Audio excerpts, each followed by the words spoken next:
Proteklo je 40 godina od kada se u Lepoglavi košarka počela igrati aktivno. Taj vrijedan jubilej obilježen je prigodnom izložbom Povijest košarke u Lepoglavi i košarkaškom utakmicom lepoglavskih košarkaških legendi. U holu Lepoglavske školske sportske dvorane na jednom se mjestu okupila lepoglavska košarkaška povijest, sadašnjost i budućnost, kako bi se zajedno prisjetili davne 1972. godine, kada je sve počelo uvođenjem košarke u aktivnosti školskog sportskog društva, te godina tijekom kojih se košarka u Lepoglavi razvijala i postala jedan od nosioca sportskih aktivnosti u gradu. Počelo je đaci, srednjoškolci koji su pohađali gimnaziju u Varaždinu, gdje se de facto i košarka kao prva počela na neki način igrati u ovoj regiji Varaždinskoj. Zapravo to je bio nekakav početak košarke posle onog famoznog svjetskog prvenstva u Ljubljani 70. godina. Jel?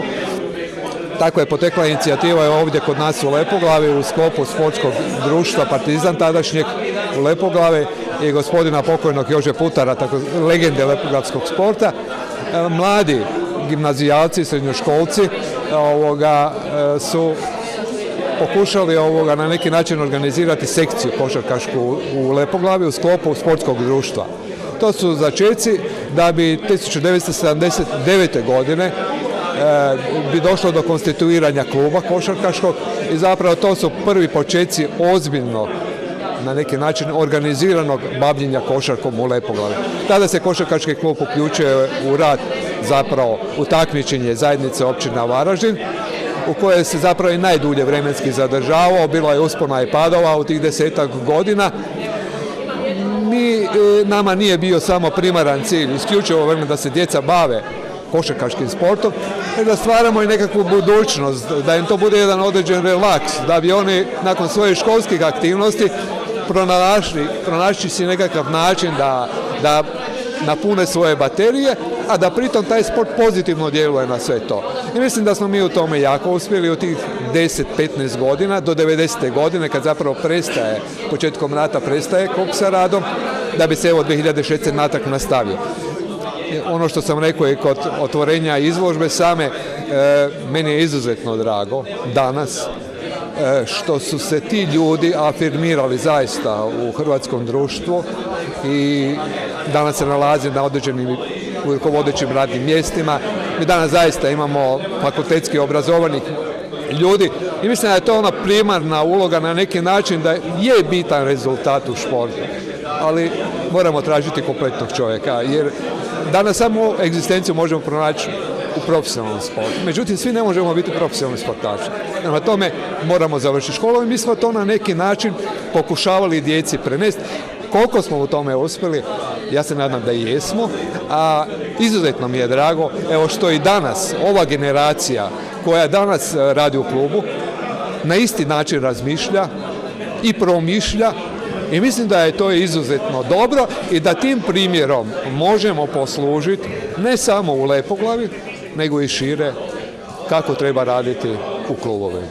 Perjanica lepoglavske košarke danas je košarkaški klub Lepoglava koji uz seniorsku ekipu ima aktivne i ostale dobne kategorije mladih košarkaša koje uz učenje košarke potiču na kreativnost i sudjelovanje u brojnim društvenim zbivanjima.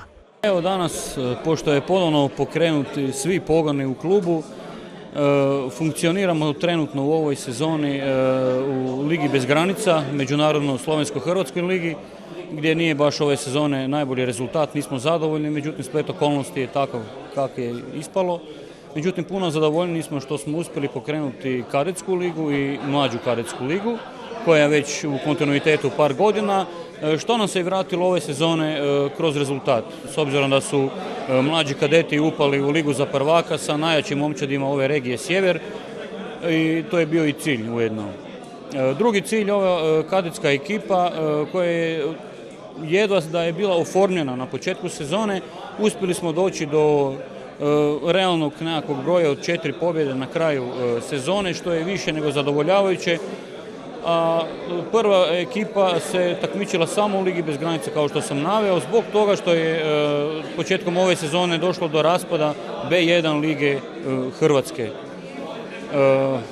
Ako bude prilike, odnosno ako do godine bude ponovno oformljena B1 liga, odnosno C liga u kojoj se sad svi bivši klubovi B lige na ovom našem području, Varaždinska, Međimurska i Koprivničko-križevačka županija gdje se takmiče. Mi bi također ponovno se učlanili, bili članovi i takmičili se u tom ranku kao i Ligi bez granica. Za sljedeću sezonu planiramo također ove mlađe igrače koji su sad već prestari za kadetsku ekipu, također polako ubaciti u prvi sastav, zamijeniti nama starijima i tako nastaviti jednostavno taj kontinuitet.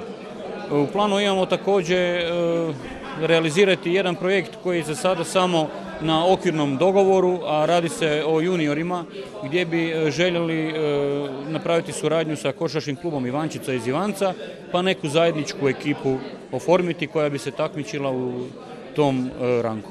Naglašavajući upravo važnost rada s mladima, čast da otvori izložbu pripala je najmlađem igraču košarkaškog kluba Lepoglava Karlu Baniću.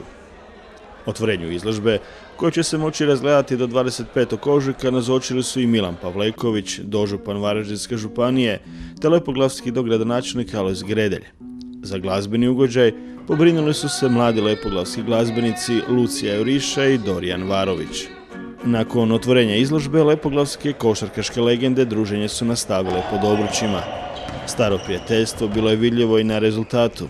Zanimljiva utakmica, u kojoj je stara garda pokazala da još uvijek uživa u košarci, završila je neriješenim rezultatom. Produžeci su odigrani u restoranu Ivančica.